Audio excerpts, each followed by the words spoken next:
আসসালামু আলাইকুম আর রহমতুল্লাহ বরকাত। আমার মুরগিটা এখন আমার হাত থেকে খাবার খায়। মুরগিটা দেখছিলেনই তো, ছোট ছিল।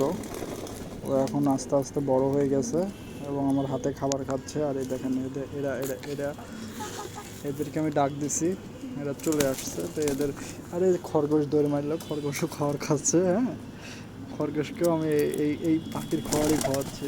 এই দেখেন খরগোশ, এদের সবাই খাচ্ছে।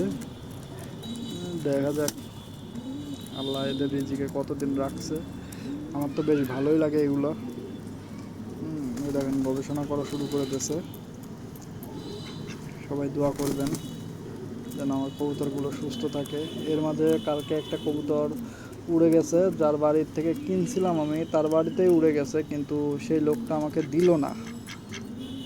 আমি আর কিছু বললাম না তাকে, যে নিকা আমার না 300 টাকাই গেল।